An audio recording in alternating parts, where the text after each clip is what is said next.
palabra a usted, doctora Fabiola, para que nos vaya comentando y compartiendo un poco acerca de este tema tan novedoso que creo que va a ser muy útil para toda la ciudadanía y la comunidad educativa de la UMBES. Así es que un gusto estar con usted y muy agradecidos todos los de la UMBES porque comparta su sapiencia con nosotros. Bueno, muchísimas gracias por la invitación. La verdad que me gusta mucho hacer la parte de divulgación científica, alfabetización científica, y creo que es una muy buena oportunidad para que podamos conversar más que nada entre todos los presentes, entre todos los que están asistiendo a la charla. Y desde ya les digo, por favor, dejen todas sus preguntas en los comentarios, sea cual sea la pregunta, si está a mi alcance yo les respondo. Y si tienen preguntas sobre la presentación, también pueden ir dejando sus comentarios y sus preguntas en la red de YouTube donde se está transmitiendo. Voy a compartir ahora la presentación y me avisa si es que voy a probar si pasa. Voy a hacer un test para ver si pasa las diapositivas. Excelente.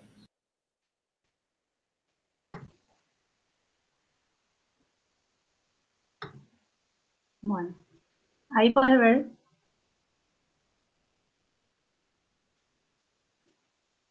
Se ve, doctora, perfectamente.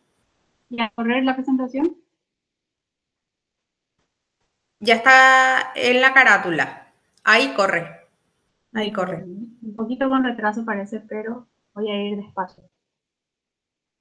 Bueno, entonces, como habíamos dicho ya al inicio, hoy vamos a tratar el tema de vacunas. Hay muchísimos temas que podemos hablar con respecto a las vacunas anti-COVID-19 que se fueron desarrollando, que se fueron testando a lo largo del 2020 y que ya al final del 2020 ya teníamos por fin una esperanza grande con las primeras vacunas que dieron muy buenos resultados, que fueron las de AstraZeneca y la Universidad de Oxford y Pfizer. Entonces vamos a ir hablando un poco de las vacunas en general, las tecnologías que fueron usadas. Vamos a hablar un poco de algunos mitos que corren mucho por las redes sociales, que no tienen mucho sustento científico, pero sin embargo confunden mucho a la ciudadanía y a la gente en general. Y también vamos a hablar un poco de entender un poquito qué es lo que es la eficacia, la efectividad, que tanto se habla de las vacunas. Entonces, comenzando, les agradezco mucho otra vez por la invitación y vamos a ver aquí que tenemos un mapa del mundo en general, del mundo todo, para ver la situación del COVID en el mundo, ¿verdad?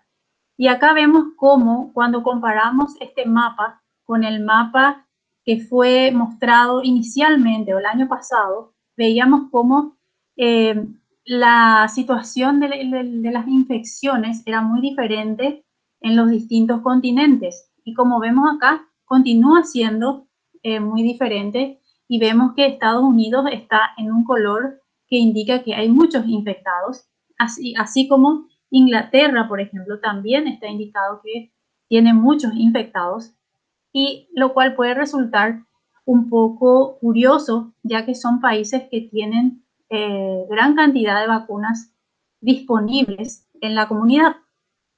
Pero hay que resaltar de que hay dos situaciones importantes a tener en cuenta mirando, ¿verdad?, el número de infectados a nivel mundial. Por punto uno es que la gente, mucha gente no se quiere vacunar, especialmente en los Estados Unidos. A pesar de que ellos tienen vacunas disponibles prácticamente en todas las farmacias grandes de los diferentes estados, muchas de esas personas prefieren y escogen no vacunarse. Entonces, el número de infectados, considerando que ahora existe una nueva variante del coronavirus, que es la variante Delta, aumenta ese número de infectados igual. Y vamos a ir viendo cómo Delta se convierte en una variante importante porque tiene una muy alta transmisibilidad. No estamos hablando de una variante que es más letal, no hay evidencia científica al respecto, pero sí es 60% más transmisible que considerando las otras variantes que ya estaban circulando.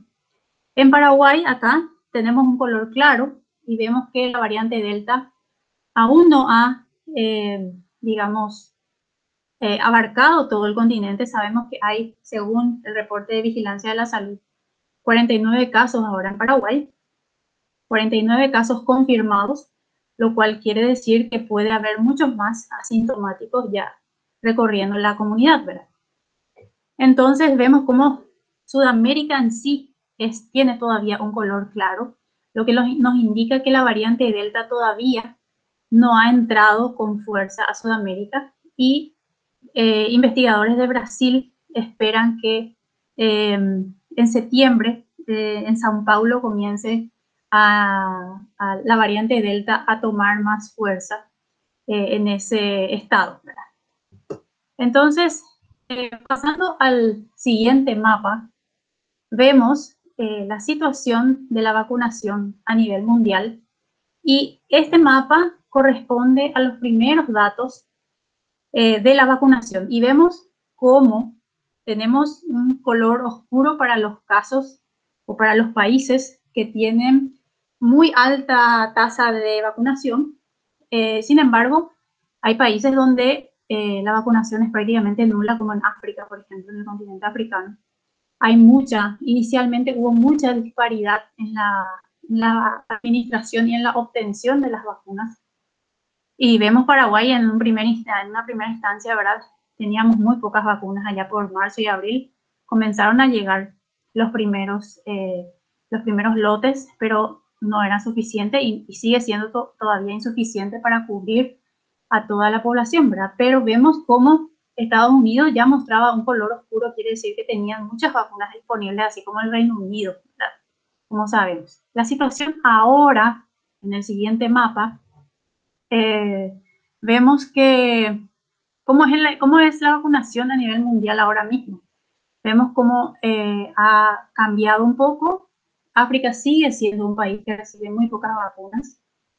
Hay muy poca disponibilidad de vacunas para ese continente y vemos en Sudamérica como Chile y Uruguay tienen muy alta tasa ya de vacunación, así como el norte de América, ¿verdad?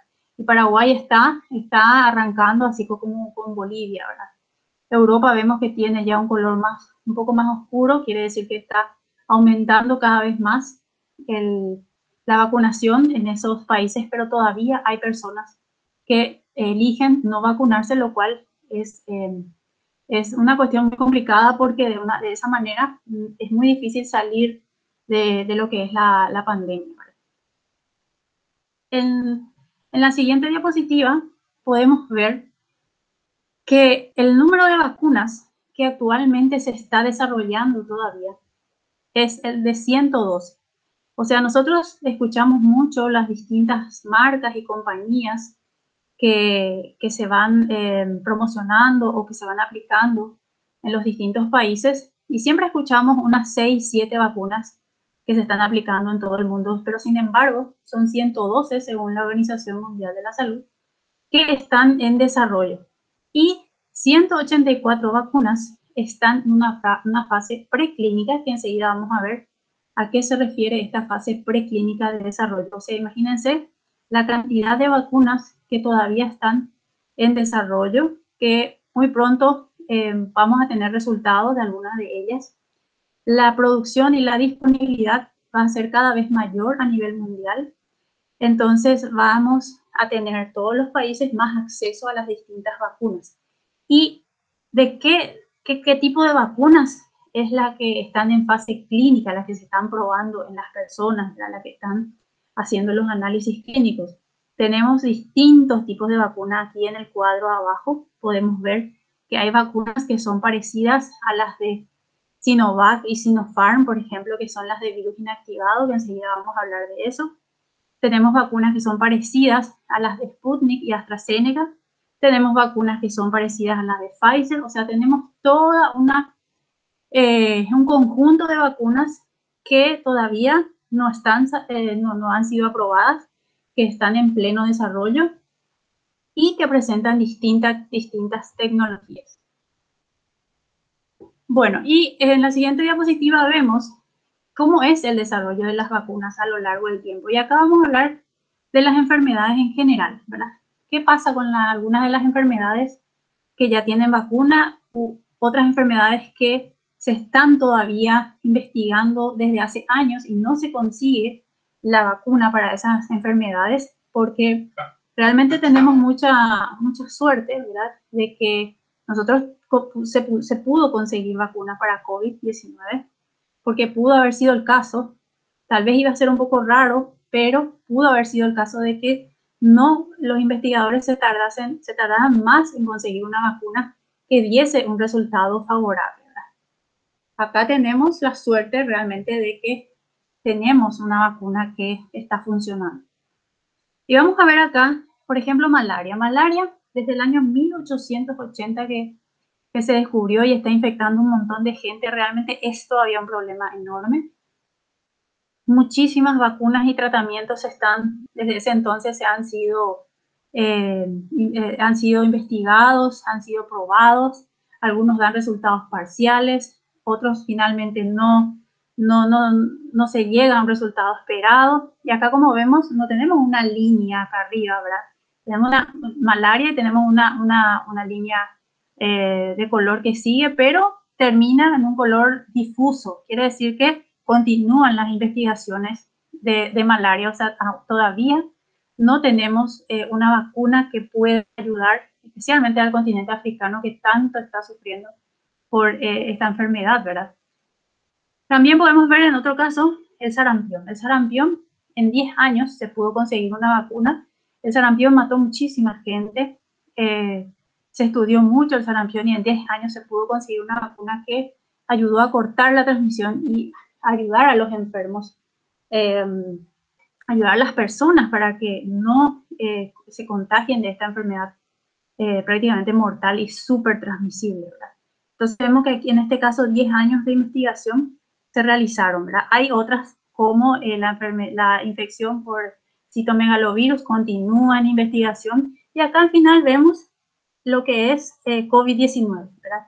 Y vemos que está en un sector, en una franja pequeña que se descubrió en el 2019 y en el 2020 nosotros ya tenemos una vacuna, ¿verdad?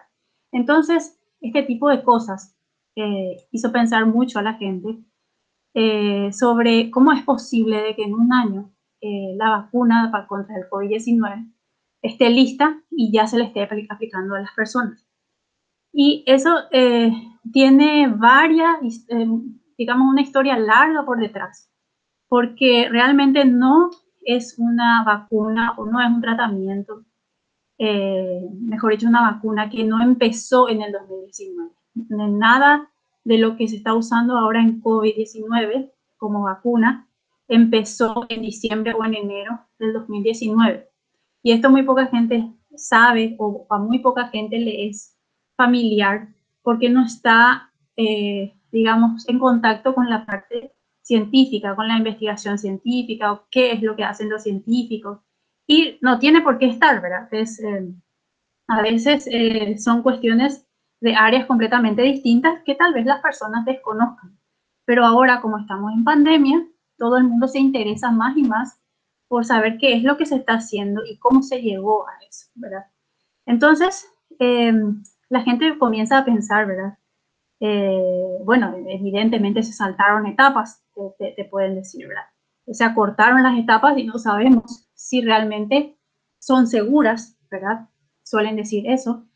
Pero, por ejemplo, vamos a tomar el caso de AstraZeneca, que ya prácticamente desde febrero o marzo, ellos empezaron con sus estudios en el laboratorio, ya casi para empezar en estudios de personas. ¿Pero por qué es eso? Porque los investigadores de Oxford desde hace 10 años están estudiando un coronavirus parecido que son el SARS y el MERS, ¿verdad? Son parientes cercanos del SARS-CoV-2. Entonces, esto no se empezó de la noche a la mañana. Ellos ya tenían la estructura del coronavirus, ya conocían cómo estaba compuesto de este coronavirus, ya sabían qué parte del coronavirus se podía usar para para poder utilizar como vacuna y estimular al sistema inmunológico. No es que los investigadores dijeron, tenemos este virus, tiene esta forma, y vamos a buscar ahora qué parte puede ser la que estimule a nuestro sistema inmunológico y que nos ayude realmente.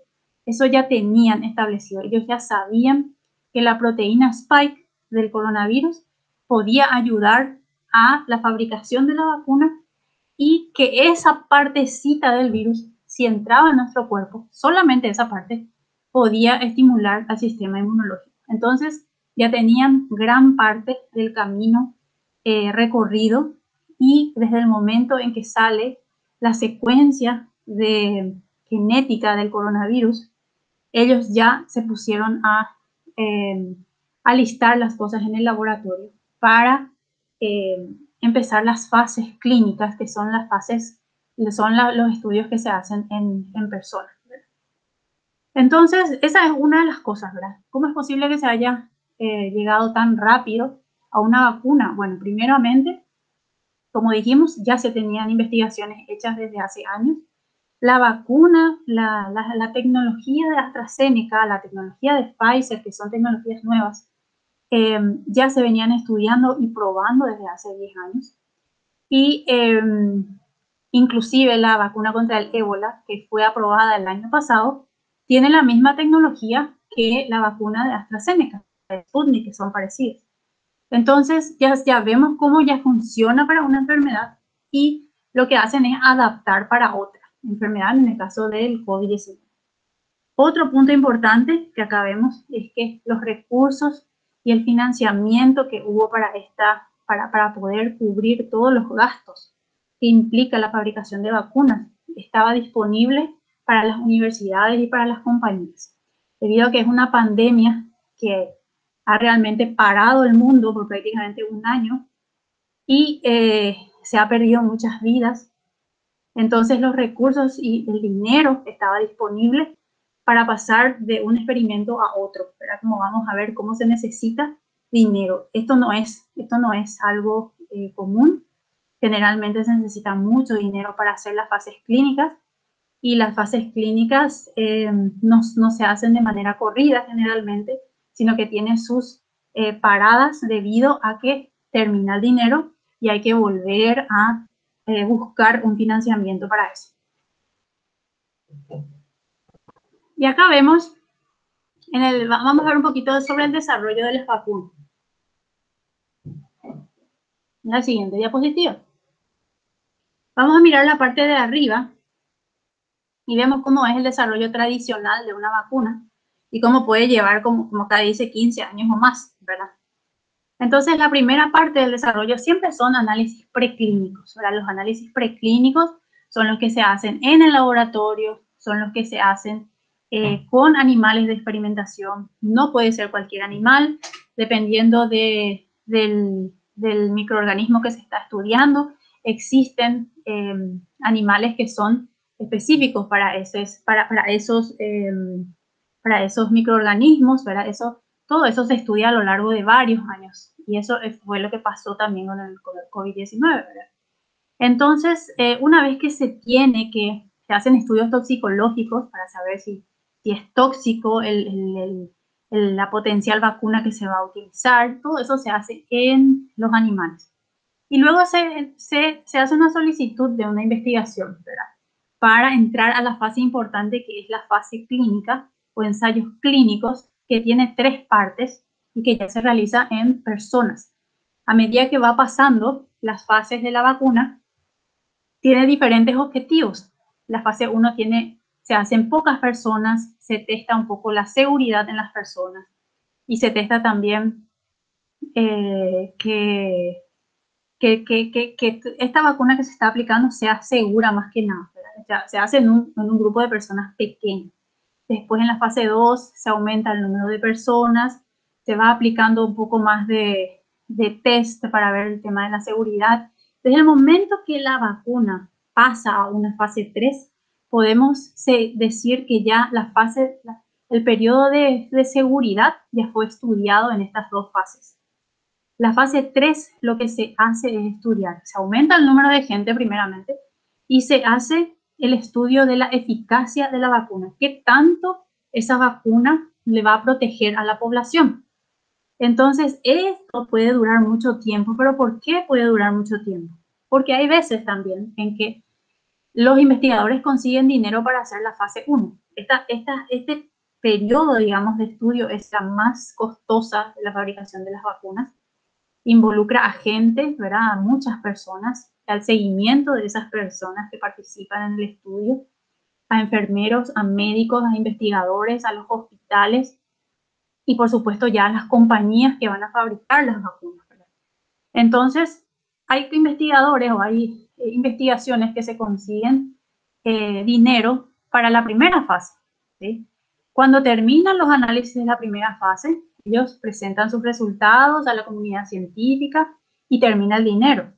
Entonces, para pasar a una fase 2, los investigadores vuelven a aplicar, digamos, a agencias financiadoras con todos sus resultados listos, mostrando y pidiendo dinero para continuar con su fase.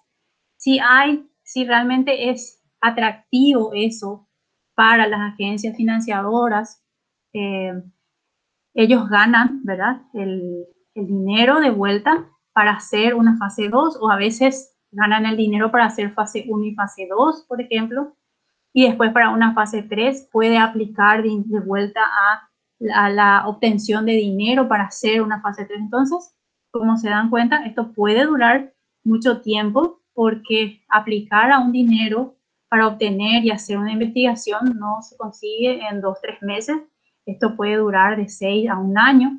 Entonces, no necesariamente es que la investigación está durando de 5 a 7 años, sino que también involucran otras partes propias de la investigación científica que tal vez no son urgentes porque no es pandemia o porque no es una enfermedad que esté azotando tan fuerte a la población como el ébola. Por ejemplo, el ébola se estudió y se procuró muchísimo encontrar una vacuna hasta que por fin ahora están encontrando una vacuna que está ayudando.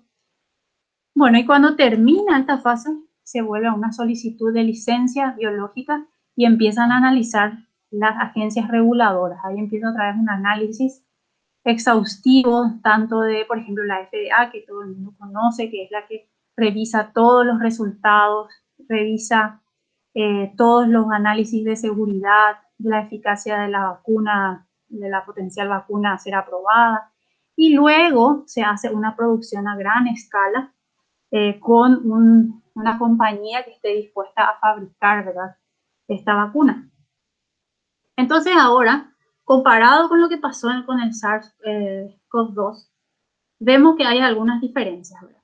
Primero, tenemos acá la parte de los estudios que son preclínicos, que vemos que ya habían sido estudiados previamente, como les dije, en los parientes cercanos del SARS-CoV-2, que son el SARS y el MERS, ¿verdad? Ya tenían, los investigadores ya tenían muchísima información sobre estos virus que son parientes del SARS-CoV-2.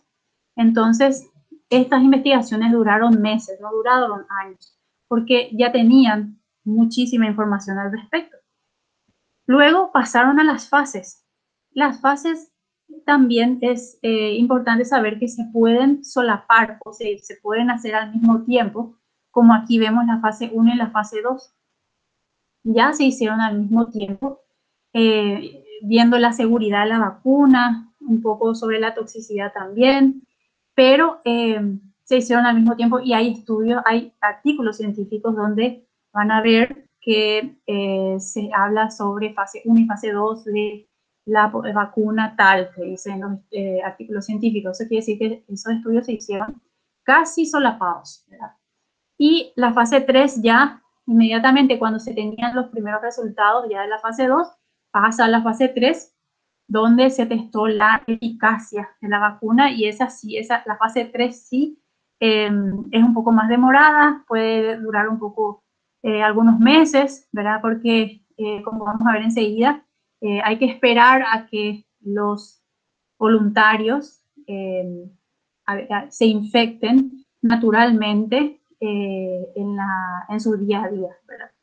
Entonces acá vemos cómo se hizo ya a la par algunas de las fases, y acá el principal punto es que no hubo problema de dinero, como habíamos hablado, no hubo problema de financiamiento.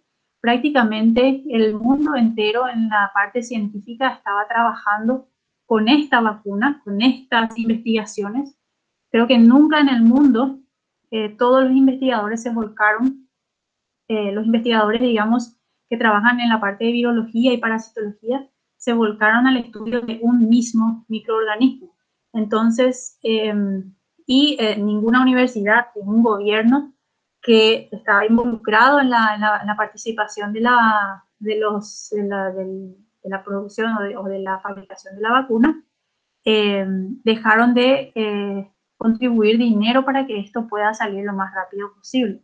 Entonces aquí el dinero no fue importante, cosa que en una fabricación tradicional de una vacuna, ¿verdad? El desarrollo tradicional de una vacuna sí es importante y lleva mucho tiempo conseguir.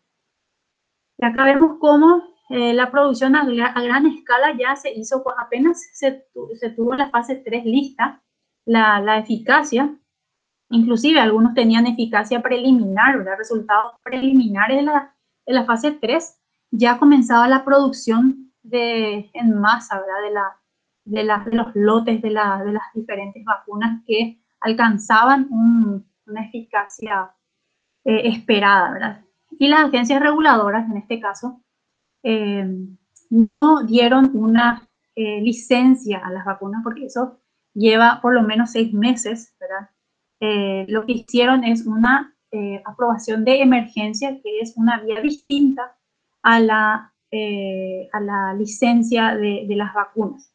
No quiere decir que la aprobación de emergencia sea menos rigurosa que dar una licencia, es solamente una vía distinta cuando se trata de una emergencia a nivel mundial. Y bueno, en prácticamente un año y medio, o 10 meses a un año y medio, teníamos una vacuna que ya estaba ayudando a salvar vidas en los distintos países, ¿verdad? Bueno, y acá, en la siguiente diapositiva, podemos ver que vamos a hablar un poco sobre la eficacia y la efectividad, que tanto se escucha, ¿verdad? En estos meses se escucharon que se habla de que tal vacuna tiene tanto por ciento de eficacia, tanto por ciento de efectividad, y son dos conceptos distintos.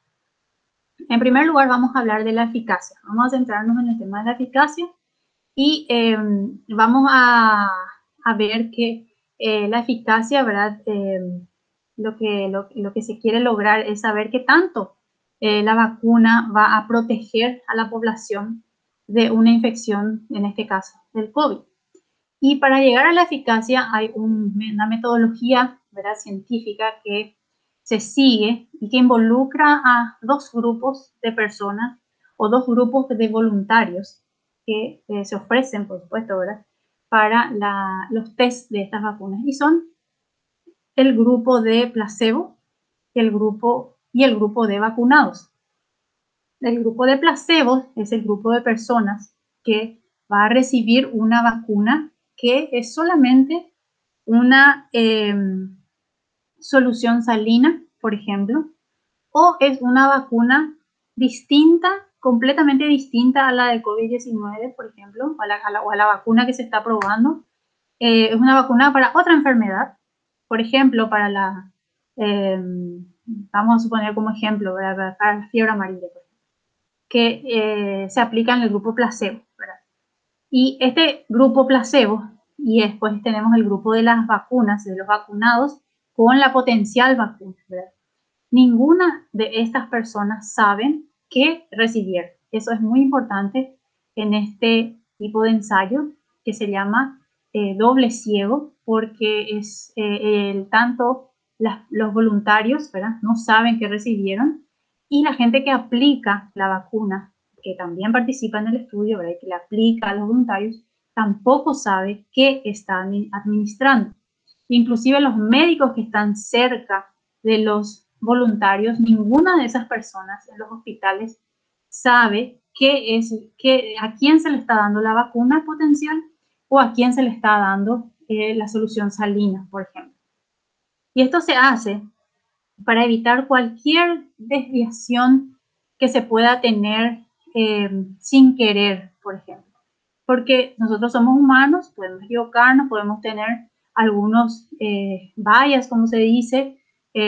Por ejemplo, si yo sé que voy a recibir la vacuna, la potencial vacuna contra el COVID, probablemente decida salir más, por ejemplo. Porque cabe resaltar que cuando estos dos grupos reciben la vacuna, salen al mundo real, salen a su día a día, vuelven ya sea a su trabajo, los que trabajan, o al supermercado, o están con sus hijos, o sus hijos salen y pueden traer la enfermedad a la casa. Entonces, todos los voluntarios vuelven a tener su vida normal, esperando a que en algún momento sean o no infectados. Entonces, si yo sé, por ejemplo, que recibí una vacuna que en realidad es una solución salina y que no me protege de nada, yo puedo decidir no salir de mi casa. Entonces, la chance de que yo me infecte naturalmente, siendo voluntario de un test de vacunas, es muy baja. Entonces, ahí el estudio ya no tiene la rigurosidad que se espera. Entonces, estas cosas son súper importantes. Tiene que ser de doble ciego. Solamente los que saben quién recibió qué vacunas son las personas que van a analizar los datos al final. A veces inclusive ni ellos saben, ¿verdad? Con certeza y con todos los detalles quién recibió qué vacuna. Y esto se sabe solamente ya en la fase 3, ¿verdad? Más o menos por la mitad de la fase 3 ellos hacen un análisis preliminar, ¿verdad? Y acá en la siguiente diapositiva, como dijimos, el análisis de la eficacia, podemos ver que primero, como dijimos, tenemos el grupo placebo y el grupo de vacunados, ¿verdad? Y lo que se quiere hacer es contabilizar el número de eventos. Y los eventos nada más son el número de personas que van a ser infectadas. Entonces ellos vacunan, por ejemplo, acá tenemos Pfizer, que utilizaron 43.000 personas en el estudio. A estas personas se les vacunó. Un grupo de esas personas eran del grupo placebo, otro grupo eran del grupo de vacunados. Más o menos, a veces se dividen por la mitad esos dos. Este número de personas, la mitad de las personas reciben solución salina, la otra mitad reciben la potencial vacuna que se está probando. A veces los grupos varían un poco en número. Entonces, una vez que le vacunaron a todas estas personas vuelven a su vida normal y los investigadores le van haciendo seguimiento, ¿verdad? Para ver quién presenta los síntomas de COVID, se le hace test y vieron, lo que hizo Pfizer fue esperar hasta que 170 personas tuvieran estos síntomas de COVID-19. Este número 170 es un número que se consigue mediante análisis estadísticos y es un estudio estandarizado, ya que se hace en los análisis de las vacunas, ¿verdad? En los estudios para las vacunas. En este caso, para Pfizer fue llegar a 170 personas infectadas. Entonces, desde el momento en que se llegó a 170 personas infectadas, de este grupo grandote de 43.000, ellos dieron un análisis. Ellos revelaron de esas personas a ver quién tenía la vacuna y quién tuvo una solución salina. Y vieron que 162 personas de estas 170 recibieron la inyección de placebo, o sea, recibieron esa solución salina que no era la vacuna, y solamente 8 personas recibieron la vacuna real. Entonces, imagínense, de estas 170, solamente 8 se infectaron y mediante unos análisis que hacen los investigadores, no vamos a entrar en detalle porque puede ser un poco más largo, llegan a que es el 95% de la eficacia. Ese 95% esta vacuna consigue proteger a las personas. Esto no quiere decir que 95% de un grupo va a estar protegido y el 5% se va a enfermar sí o sí. Esto lo que quiere decir es que tenemos una chance, tenemos una chance de estar protegidos frente a la infección en un 95%. O sea, es casi un 100% de que la vacuna nos proteja. Y estos resultados son lo que llamamos la eficacia de las vacunas. Pero una cosa importante es que todo este estudio que estuvimos viendo sobre voluntarios, placebo, vacunado, doble ciego, esto corresponde a los análisis clínicos de la fase 3. Y esta palabra eficacia es lo que se determina en la fase 3. La efectividad, por otro lado, es lo que se sabe, es también el porcentaje de qué tanto la vacuna nos va a proteger, pero ya en el mundo real. O sea, ahora que las vacunas se están aplicando en todo el mundo, los investigadores, las compañías continúan colectando todos los datos de sus vacunas para determinar ya la efectividad en el mundo real. ¿Y por qué es importante hacer eso? Porque los números pueden variar un poco. Una vez que tenemos en un estudio clínico, todo está controlado. Nosotros sabemos quiénes son. O sea, tenemos un grupo placebo, tenemos un grupo de vacunados, se trabaja con personas, por ejemplo, que no sean niños, que se trabaje con hombres y mujeres de 18 a 60 años o de 18 a 85 años. Eso se tiene todo estandarizado. No se trabaje con personas que son, por ejemplo, inmunodeprimidas o que tengan alguna enfermedad de base muy peligrosa. O sea, todo está controlado. Sin embargo, cuando las vacunas salen al mundo real, ya se le aplica a las distintas personas y las distintas personas pueden tener distintas enfermedades de base, inclusive que no sabían inicialmente, y que ahí se va colectando más datos sobre efectos secundarios, por ejemplo, que hasta ahora no vimos ningún efecto secundario en las vacunas que sea tan grave que apeligre el uso de las vacunas, ¿verdad? Eso vamos a ver en un rato. Entonces, eso es lo que llamamos la eficacia. Entonces, tenemos dos palabras acá que podemos tenerlo claro ya ahora. La eficacia es la que tanto las vacunas nos protege en un ensayo clínico, ¿verdad? Que está todo controlado, como les dije. Y la efectividad ya es la protección de la vacuna en el mundo real, ¿verdad? Y algunos datos van a variar un poco, pero eso es porque pasa al mundo real, al mundo, digamos, a una población real, ya con distintos tipos de personas. Bueno, y en cuanto a las tecnologías que se usaron contra la COVID-19, podemos ver que tenemos básicamente 4, las que más se están usando ahora. Son las de vector viral, las del vector viral son las de Sputnik, AstraZeneca y las de Johnson Johnson. Utilizan como el vector, es como un transporte, sirve para transportar la secuencia que va a ir adentro de ese transporte y que va a entrar a nuestra célula y va a producir la proteína spike para que despierte el sistema inmunológico. No voy a entrar en muchos detalles, voy a hablar solamente de lo básico, pero si tienen preguntas al final de alguna vacuna en específica pueden hacerlas, si está a mi alcance yo les respondo sin ningún problema. Entonces, este vector es lo que cambia en algunas vacunas. Por ejemplo, Sputnik utiliza un vector viral que es la de humano. Sin embargo, AstraZeneca utiliza un vector viral que es de chimpancé. Y entonces varía un poco en ese aspecto, lo que hace que de repente la efectividad, ¿verdad? Cambie un poco. Y estos vectores son inocuos, digamos, a nuestro sistema, a nuestro cuerpo, ¿verdad?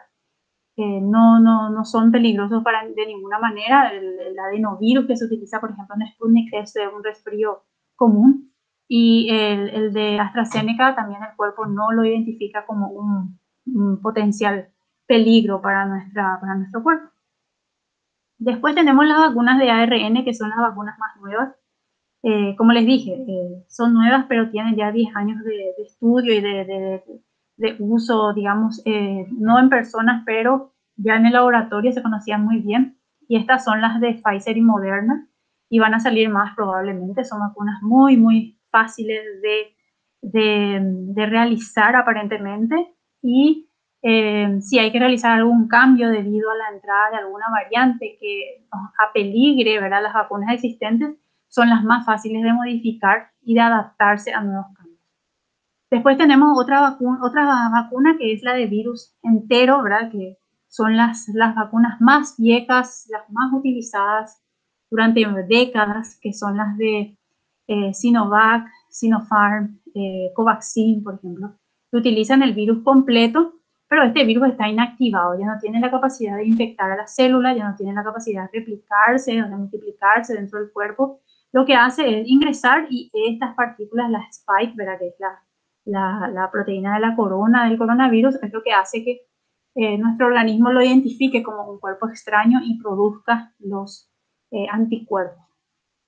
Y una de las vacunas que está llamando mucho la atención y que parece ser muy buena es la de subunidades proteicas, que solamente se introduce una parte de la proteína del virus, por supuesto en un componente de vacuna, y corresponde a Novavax, que tiene muy buenos resultados ahora, realmente muy prometedores. Lo único que está saliendo un poco tarde y que le cuesta entrar tal vez un poco al mercado, pero que va a ayudar muchísimo para los distintos países donde no están consiguiendo las demás vacunas. Y acá tenemos un cuadro de algunas de las características que mostraron la eficacia, número de dosis de las distintas vacunas. Estos son datos que ellos ofrecieron cuando salieron las vacunas. Por supuesto, algunas de las cosas ya cambiaron porque se adaptaron. Por ejemplo, Pfizer ya adaptó su temperatura de almacenamiento. Esto ya no, a largo plazo sí es a menos 70, pero cuando se va a utilizar puede estar unas semanas en refrigeradores ya comunes de las farmacéuticas que llegan a menos 15 grados. Entonces eso ayuda mucho también al almacenamiento y al transporte, ¿verdad? En semanas no hace falta que esté a menos 70 todo el tiempo. Las demás vacunas, como las de vector viral, que son AstraZeneca y Sputnik, las de Sinovac, Sinopharm y Covaxin también son a temperatura de heladera, ¿verdad? La de Novavax también. Y vemos acá qué tecnología ya se estaba usando, ¿verdad? Como les dije, la de vector viral, ¿verdad?, que es la de Johnson Johnson. La compañía de Johnson Johnson ya había fabricado la vacuna del ébola, que fue aprobada el año pasado. También tenemos en este caso, la de virus completo, que sí es una de las vacunas más famosas y más utilizadas, ¿verdad?, durante las distintas décadas, ¿verdad?, décadas pasadas, que tenemos la de hepatitis A, que son, ¿verdad?, de virus entero. Tenemos la vacuna de la rabia y la de proteína, subunidad proteica, ¿verdad?, que se utilizó para la hepatitis B. La única vacuna que todavía no había sido aprobada es la de para personas, ¿verdad?, la de Pfizer y Moderna, que son las vacunas las vacunas que tienen la tecnología de ARN. Todavía no habían sido aprobadas para ninguna otra enfermedad. Es la primera en COVID, ¿verdad? Bueno, y en el caso de la eficacia vemos cómo la de la Universidad de Oxford y AstraZeneca, ¿verdad?, tiene un 76%. Estos fueron los primeros números que salieron. Sputnik llegó a tener 91%, Johnson Johnson 66%, Novavax comenzó con 65%, y vemos también que las dosis están separadas, ¿verdad?, por días, así como por ejemplo 28 días, 21 días, y así en general. Pero esto también fue cambiando, porque a medida que se van haciendo las investigaciones, se ve que realmente lo que hay que respetar es la separación que hay entre ellas inicial. Si te dice que si una compañía te dice que hay que esperar 21 días, hay que esperar por lo menos 21 días para aplicarse la segunda dosis, pero puede tener retrasos, por ejemplo, de hasta 3 meses, como con lo que ocurrió con AstraZeneca, que se vio que fue mejor hasta después de 3 meses de la primera dosis. Aquí en el Reino Unido, tanto Moderna, Pfizer y hasta AstraZeneca se aplicaron en un lapso de 12 semanas, o sea, 2 meses, 3 meses, perdón, hasta 3 meses. Y Sputnik también está viendo ahora que aparentemente se puede esperar hasta 6 meses, ¿verdad? Entonces, se ve que el intervalo de tiempo, ¿verdad? Cuanto más separado está, no afecta en la efectividad de la vacuna, ¿verdad? Claro que eso, hasta ahora los estudios que muestran son hasta 3 meses y en el caso de Sputnik que llegó a 6 meses inclusive. Y una de las cosas que se quiere hacer mucho es comparar el tema de las vacunas y eso no podemos hacer tan fácilmente. ¿Por qué no podemos comparar las vacunas? Porque primero fueron realizadas en tiempos diferentes.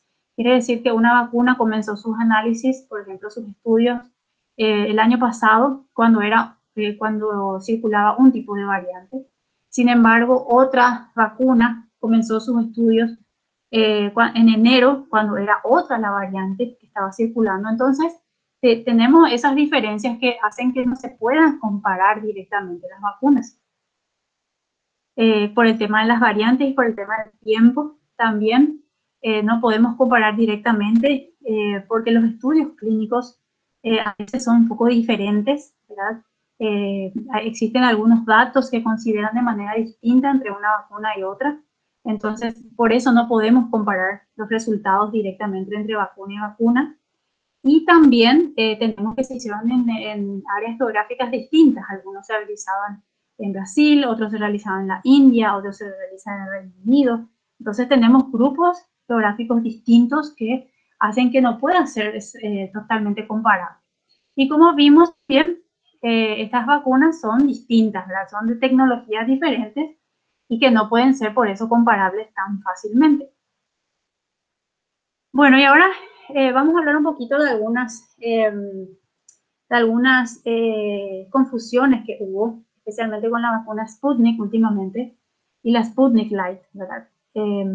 Resulta que Gamaleya, ¿verdad? Que es la empresa que se encarga de fabricar la Sputnik, comenzó a sacar resultados de su vacuna Sputnik Light y todos quedaron muy asustados creyendo que nos estaban vendiendo una vacuna distinta en Paraguay, ¿verdad? Distinta a la que inicialmente sabíamos. Bueno, pero en realidad lo que tenemos es que lo que varía entre Sputnik V y Sputnik Light es nada más el número de dosis. La Sputnik V se utiliza 2 dosis de la vacuna. Una se utiliza de la primera dosis, que como dijimos es de vector viral, utiliza un adenovirus, pero el adenovirus de la primera dosis se denomina 26 y el adenovirus de la segunda dosis es del tipo 5, se denomina adenovirus 5. Entonces, esta es una gran idea que tuvo Sputnik de hacer que las 2 dosis utilicen adenovirus distintos de manera a estimular mucho más al sistema inmunológico y así también el cuerpo, si le mandamos una segunda dosis del mismo adenovirus, el cuerpo no va a atacar la vacuna porque no va a conocer todavía.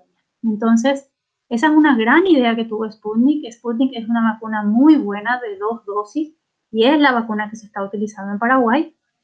Y la Sputnik Light surge porque Rusia ve que hay algunos países que necesitan urgentemente las vacunas porque están en un pico de infección, por ejemplo.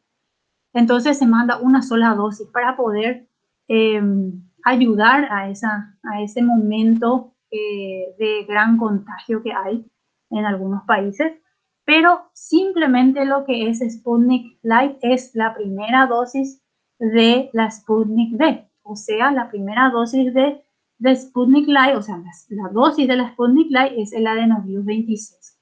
Eso es lo único que varía en estas 2 vacunas, que en realidad es la misma, solamente que Sputnik Light utiliza solamente una dosis y tiene una duración de eficacia de aproximadamente 6 meses, ¿verdad? Entonces, esa es la idea que tuvo Gamaleya y que la Sputnik Light está todavía en análisis para saber hasta cuándo protege, hasta cuándo tiene una eficacia alta, ¿verdad? Pero Sputnik V, que es la que se utiliza en Paraguay, es la composición, o digamos,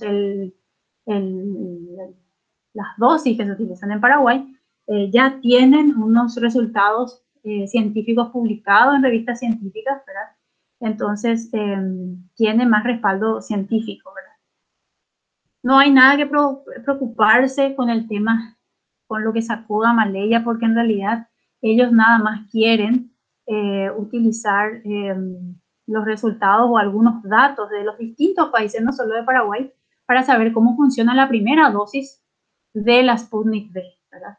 Yo no sé cuáles son los datos que el Ministerio de Salud le dio a Gamaleya, y eso yo no puedo saber, creo que explicaron en la televisión, dieron solamente algunos datos, algunos números, y Gamaleya quiso reportar eso de alguna forma, no solamente hizo eso con Paraguay, sino también con otros países. Y acá lo que podemos ver es que la eficacia de Sputnik Light es del 79% aproximadamente, y la de Sputnik V, que está compuesta por 2 dosis, llega al 91 a 92% aproximadamente, y según Gamaleya, protege al 100%, reduce al 100% la probabilidad de desarrollar las formas graves de la enfermedad, que al final de cuentas es lo que nosotros aspiramos, ¿verdad? Lo que se aspira con la aplicación de las vacunas es que la gente no llegue a los casos graves de COVID. Las infecciones pueden haber, van a seguir habiendo, probablemente hasta el año que viene, hay que ver cómo se comporta, cómo están las variantes, pero lo que se busca es que las personas no necesiten hospitalización, no necesiten terapia intensiva una vez que estén vacunadas. Y bueno, una de las cosas que más preocupa, ¿verdad?, ahora es la entrada de la variante Delta. Acá vemos un mapa donde se observa que la variante Delta ha tomado ya la gran parte de los países. Vemos en distintos continentes, Estados Unidos, México, Reino Unido, parte de Europa. En América del Sur todavía no ha entrado, no ha reemplazado a las variantes anteriores, probablemente lo va a hacer. No tiene por qué no pasar eso, ¿verdad? Porque en todos los países, en todos los continentes está tomando de a poco. Y lo que se vio con la entrada de la variante Delta es que se necesitan 2 dosis para poder protegernos de la enfermedad. Se vio que al comparar, ¿verdad?, con la variante Alfa, que es la variante que vino que se detectó, digamos, en el Reino Unido, con las 2 dosis la efectividad baja un poco cuando hablamos de la variante Delta. En algunas vacunas, por supuesto, baja muy poco, como la de Pfizer y Moderna. Se ve que todavía hay pocos datos de Moderna, pero la de Pfizer baja muy poco, la de AstraZeneca también va bajando poco, vemos en los distintos países. Esta es la variante, por ejemplo, esta es la variante alfa, tenía cerca del 94% más o menos el Pfizer, pero con la variante Delta, después de 2 dosis, baja a prácticamente 80%. En el caso de AstraZeneca vemos que tenía cerca del 79-80% con la variante alfa, pero con la entrada de la variante delta, la efectividad baja a un 62% aproximadamente, lo cual igual es bueno, igual protege, igual está dentro del rango permitido que tienen las vacunas, ¿verdad?, para aplicar a la población y que realmente funcione. Pero vemos que la variante Delta hace que baje un poco la efectividad de las vacunas. Una de las últimas cosas que se vio es que por más de que la vacuna AstraZeneca baje a un 62%, esa bajada de efectividad lo hace lentamente. Sin embargo, Pfizer, por más de que tenga un 94%, con la variante alfa, ¿verdad?, con la variante Delta, baja bruscamente a 80%. Entonces, al final de cuentas, tanto AstraZeneca como Pfizer llegan a tener similar eficacia a largo plazo frente a la variante Delta. Si tienen alguna pregunta sobre esto, por favor lo pueden hacer, podemos volver a explicar un poco más con detalle. Otro tema que se habla mucho ahora es sobre la mezcla de las vacunas. Se está viendo que existe resultados muy prometedores de la mezcla de vacunas. De algunos países ya lo están haciendo, lo mezclan con Oxford, la mezcla de Oxford AstraZeneca más Pfizer está dando muy buenos resultados, y esto no es nada nuevo, como dice ahí. ya se estaba realizando estos test con las vacunas que se están preparando para, contra el HIV, ¿verdad? Contra el SIDA. Es una buena estrategia porque hace de que pueda las vacunas, perdón, nuestro sistema inmunológico consiga reforzar, digamos, su respuesta frente a la entrada de dos dosis completamente distintas, ¿verdad? Entonces, es como que le damos un refuerzo más a nuestro sistema inmunológico y es probablemente que nos ayude a luchar contra las variantes que puedan ir formándose o que puedan ir apareciendo, porque el sistema inmunológico está estimulado en distintas regiones, ¿verdad? Una vacuna lo va a estimular en una parte, pues sabemos que el sistema inmunológico es muy complejo, tiene varias partes, varios tipos de respuesta puede dar.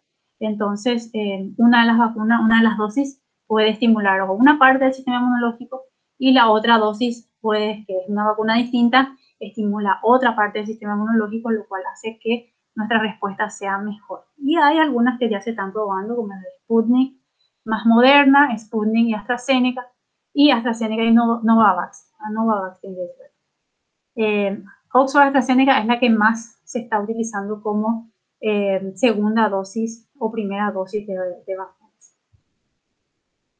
Bueno, y Pfizer, hace una semana, ha sido la primera vacuna que ha obtenido la licencia, digamos, la aprobación final por la FDA. Esta aprobación significa que la vacuna puede ser comercializada, pero la idea del FDA al aprobar esta vacuna de Pfizer es que la gente se sienta un poco más confiada al tomar la vacuna, porque digamos, el análisis sobre seguridad realizado de vuelta por la FDA. Este análisis duró 6 meses aproximadamente, entonces tiene otro tipo de análisis y podemos ver de que de que ha ayudado a que finalmente la Pfizer tenga una licencia completa, digamos, una licencia ya para la comercialización. Y bueno, y por último vamos a ver algunos pequeños mitos que fueron circulando. Si tienen otros mitos y quieren preguntar, no hay ningún problema, lo pueden hacer. Uno de ellos es que las vacunas de ARN son nuevas y no hay datos de seguridad, dicen. Y como les dije, ¿verdad? Estas tecnologías, ellas están, primero que nada, son realizadas desde hace 10 años, ¿verdad? Es conocida esta tecnología desde hace 10 años. Yo creo que es una de las vacunas más inocuas, digamos, que menos daño puede hacer el cuerpo, porque está compuesta del material, de una partecita del material genético del virus, que no puede hacer absolutamente nada solo y está envuelto en una capa de grasa, una capa lipídica que entra a nuestro cuerpo, entra a nuestra célula, entra solamente al citoplasma y se fabrica la proteína, ¿verdad? Que va a ser la proteína Spike. Esa es la región del ARN que entró a nuestro cuerpo, ¿verdad? Lo que hace es fabricar la proteína. Nuestro cuerpo le va a ayudar a fabricar esa proteína Spike y esa proteína Spike va a estimular nuestro sistema inmunológico y ese RNA que entró se degrada en semanas. Eso no queda en nuestro cuerpo porque es un proceso normal de nuestro organismo. Todo RNA que se forma en nuestro organismo, en la célula se encarga de degradar. Y es muy difícil en el laboratorio en realidad trabajar. Por experiencia les digo, con RNA o con los ARN, porque son muy sensibles a la temperatura, son muy sensibles a la contaminación, se degradan fácilmente, no es como un ADN, por ejemplo. Entonces, estamos hablando de una tecnología muy segura. La gente tiene miedo porque cree que como nunca se probó en la gente, no hay ningún dato de seguridad, y sin embargo ya más de 70 millones de personas han recibido las vacunas en todo el mundo y tenemos, realmente han salvado muchas vidas este tipo de vacunas también que fueron aplicadas ya en la región norte del mundo, ¿verdad? Y realmente ha ayudado bastante, ¿verdad? Y ya se están aplicando en embarazadas en todo el mundo, en lactantes también y en niños y adolescentes. Otra de los mitos es que las vacunas van a integrar nuestro ADN. realmente es imposible que pase eso porque primero, las vacunas, digamos, de AstraZeneca y de Pfizer, primero que nada, lo que hacen es introducir un fragmento del virus. Ese fragmento del virus no tiene ninguna otra capacidad de poder cortar nuestro ADN, ingresar en nuestro ADN y pegar esas dos partes de vuelta. Todo eso es un proceso complejo enzimático que realmente no está contemplado en ningún tipo de vacunas porque no tienen todas esas enzimas que requeriría una integración, por ejemplo, del genoma, ¿verdad? De ese fragmento en el genoma. Primero que las vacunas de Pfizer y Moderna no ingresan al núcleo donde está nuestro ADN. Nuestro ADN, acá como vemos en la figura, está en una región protegida de nuevo. Entonces, esas vacunas de ARN ni siquiera ingresan en esta región. Lo hacen solamente en el citoplasma para fabricar la proteína Spike, que es la que va a ayudar a estimular al sistema inmunológico. Por otro lado, vimos que las vacunas tienen miedo porque dicen que las vacunas se desarrollaron muy rápido y no pueden ser seguras, dicen, ¿verdad? Y la verdad que no se omitió ninguna fase, así como vimos, pero no se omitió ninguna de las fases. Lo que sí se hizo fue solapar partes de ellas para obtener los resultados. Eso también se suelen hacer en otras vacunas en años anteriores, ya se hizo. A veces se consigue dinero para fase 1 y fase 2 y se hacen al mismo tiempo. Eso no es nada nuevo, no es algo que vino solamente con el COVID, sino que esas son cosas que ya se estaban haciendo en otros ensayos para otras enfermedades. Las vacunas enferman a las personas. La verdad que lo que hacen las vacunas, lo que a veces uno siente, inclusive los bebés, imagínense cuando los bebés reciben su primera vacuna, ellos se sienten enfermos, se sienten con un poco de fiebre, se sienten un poco dolidos. Eso nada más es la reactogenicidad. Eso lo que indica es que nuestro sistema inmunológico está reaccionando contra ese cuerpo extraño que entró y empieza a generar, empieza a funcionar. Y dice, tenemos que generar anticuerpos contra esto que entró y tenemos que eliminar. Entonces ahí quiere decir que funciona la vacuna. Esos son síntomas que son transitorios, que no van a durar mucho tiempo. Duran aproximadamente 2 o 3 días, a algunos les puede durar un poco más, pero no es que están enfermos de la enfermedad, digamos, en este caso COVID-19.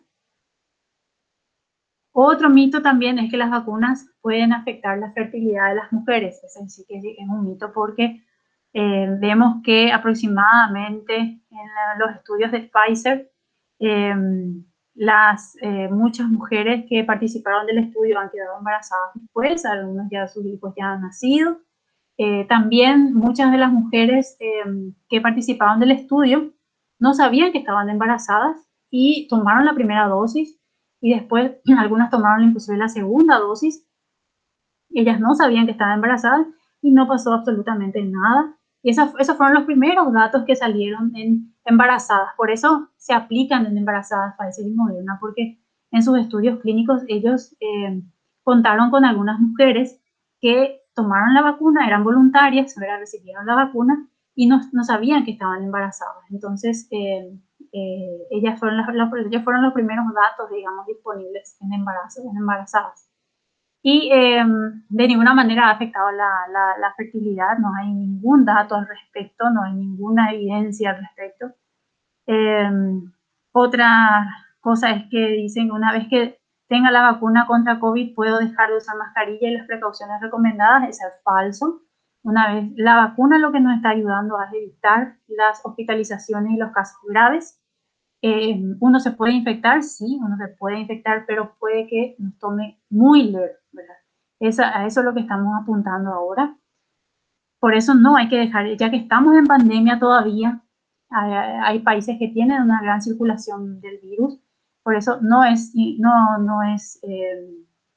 importante que sigamos usando la mascarilla y sigamos con el distanciamiento social que ayuda mucho. En realidad esas son cosas que nos están ayudando mucho, y con el tema de la variante Delta es la aeración de los ambientes.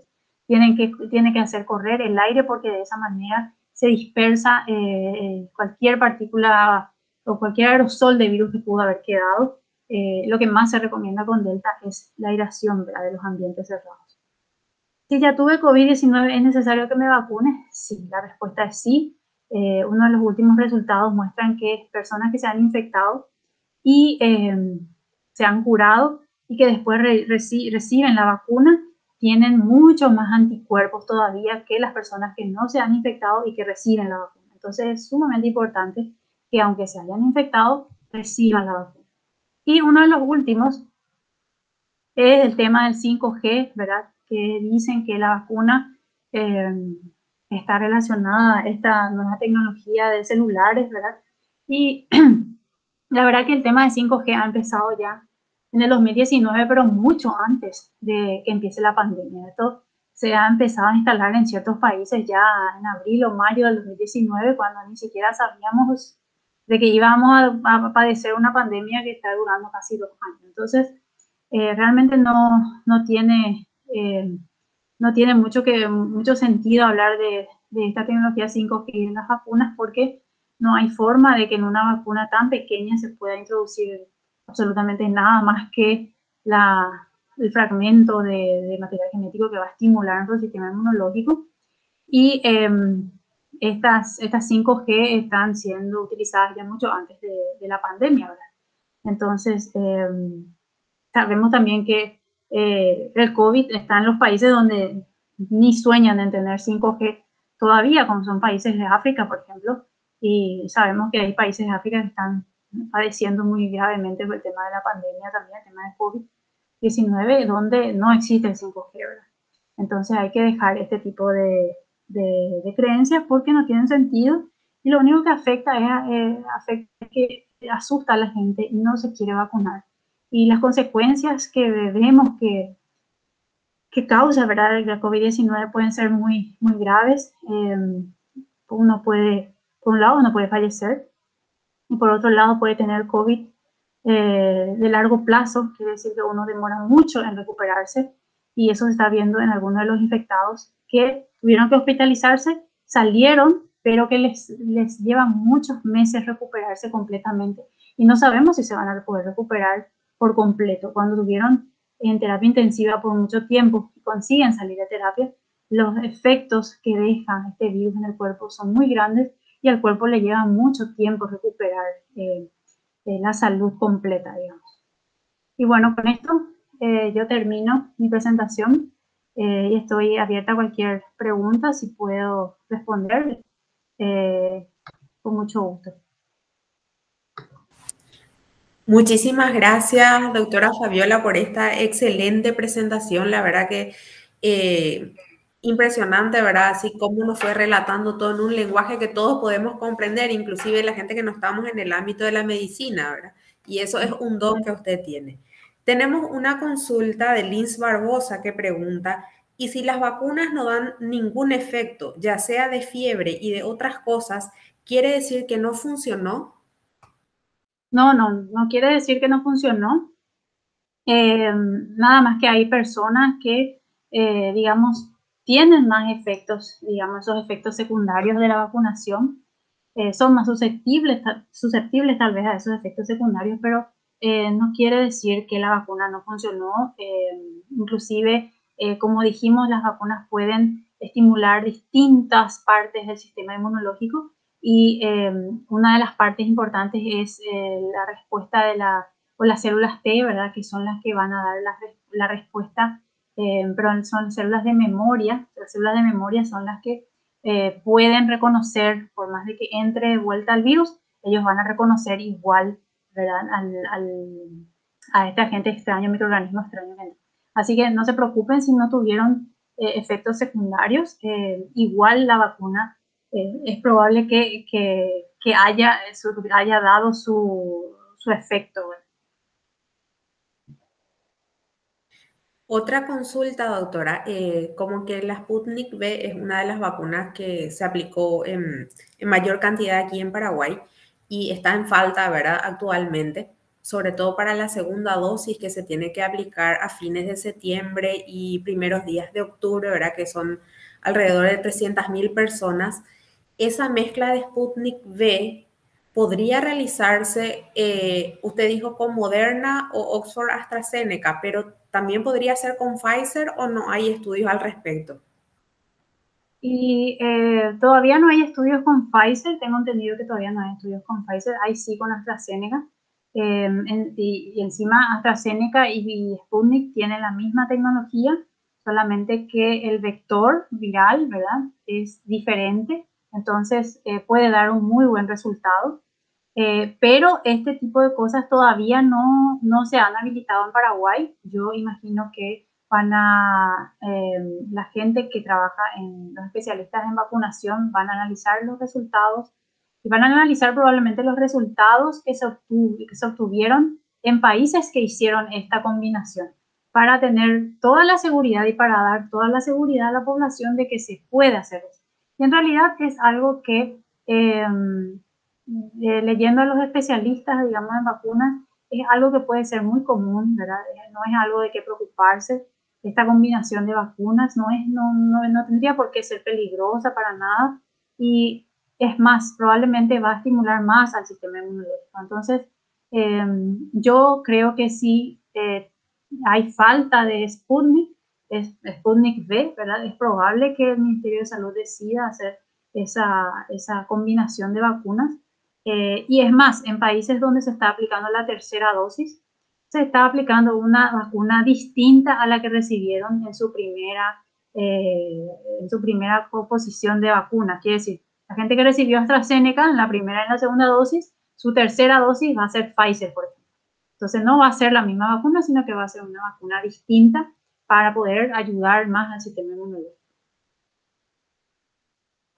Tenemos también otra consulta, doctora. Carlos Miguel Santa Cruz Vera pregunta, ¿qué efectos se podrían dar en el largo plazo considerando el mejor y el peor escenario?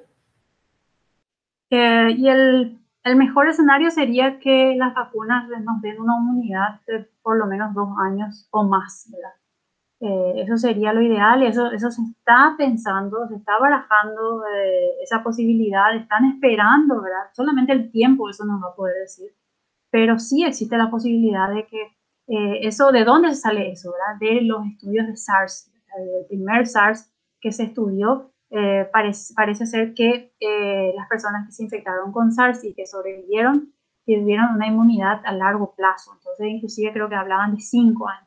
Eso sería el mejor escenario que podamos tener y eso solamente el tiempo nos va a poder decir, ¿verdad?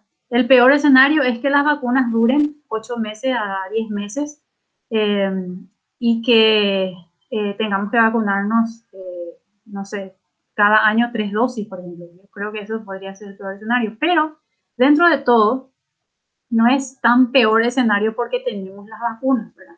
Quiere decir que podemos contar con un medicamento, una vacuna que nos pueda ayudar hasta salir de la pandemia, porque una vez que los casos empiecen a disminuir en todo el mundo, podemos hablar de post-pandemia, ¿verdad?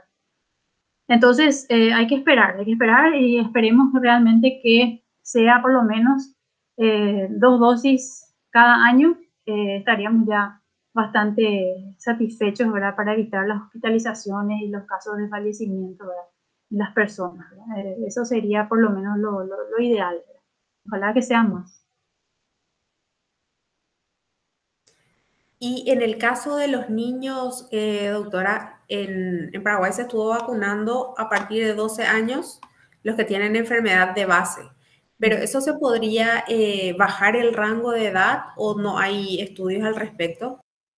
Sí, Pfizer ya está haciendo los estudios de 6 meses a 12 años.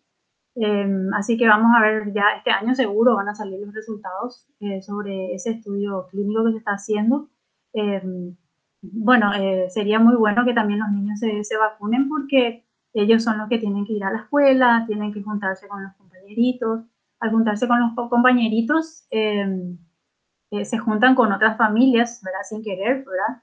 Y entonces es importante que ellos también estén protegidos contra la COVID-19, ¿verdad? Entonces pronto vamos a tener más resultados, pero Pfizer sí ya está testando en niños.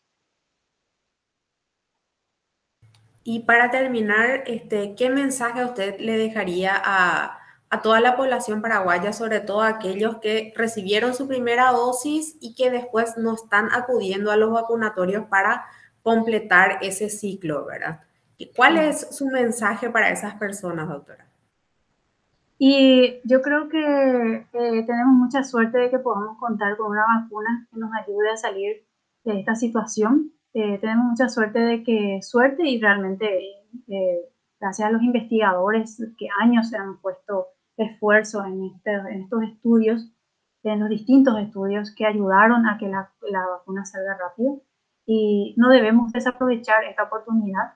Lastimosamente, estamos viendo en los distintos países que la gente que fallece en mayor porcentaje es la gente que no se quiso vacunar. Entonces ahí ya nos está dando la pauta de que no es la vacuna la que te va a matar, sino que es la COVID-19 la que te puede matar.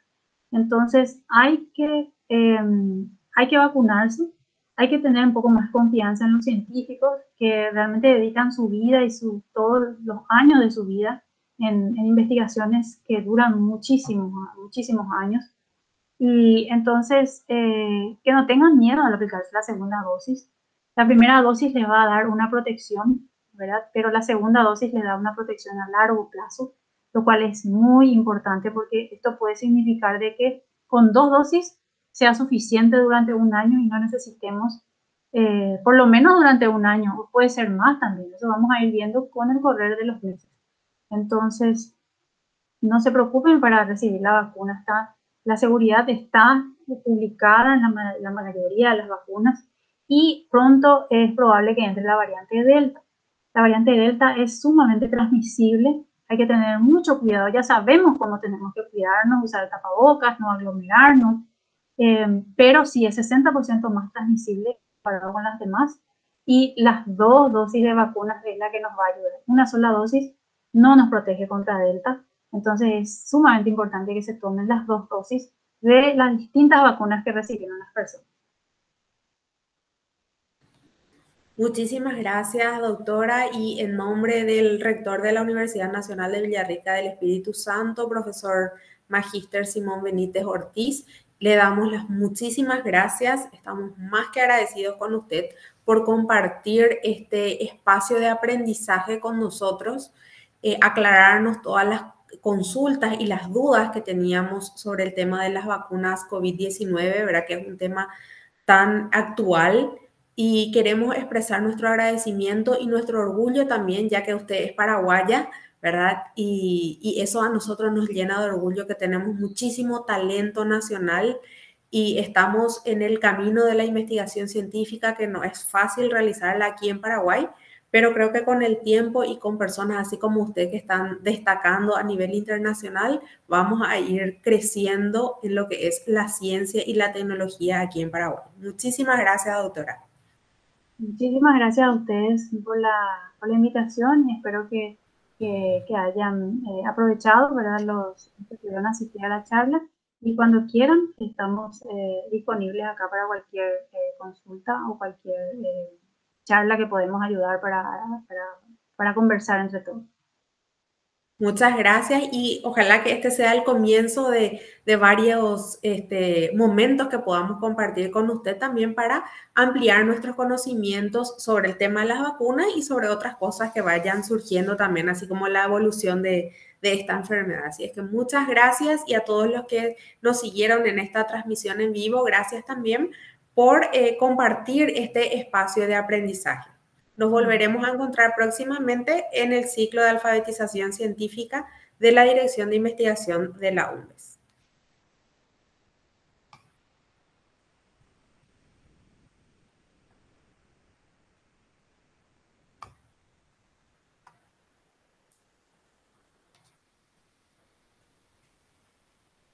Muchísimas gracias, doctora, por todo. Súper contenta. La verdad que al inicio tuvimos un pequeño problemita técnico nomás. Y bueno, y esto después voy a alzar otra vez en el canal de la dirección, porque justo no nos habilitó, bueno, un montón de cosas que la tecnología hace, ¿verdad? Pero muy agradecida con usted, ¿verdad? Aprendimos muchísimo y erradicamos muchos mitos también que hay acá, que el 5G, lo del tema que te iba a dejar, o sea, que de la infertilidad después de la vacuna, de que hay que aplicarse 2 dosis. Mira, tantas cosas aprendimos hoy que yo creo que es demasiado importante todo esto. Así que muchísimas gracias, doctora, y Nada, hasta un nuevo encuentro que tengamos. bueno, Cualquier cosa, nosotros estamos a las órdenes para lo que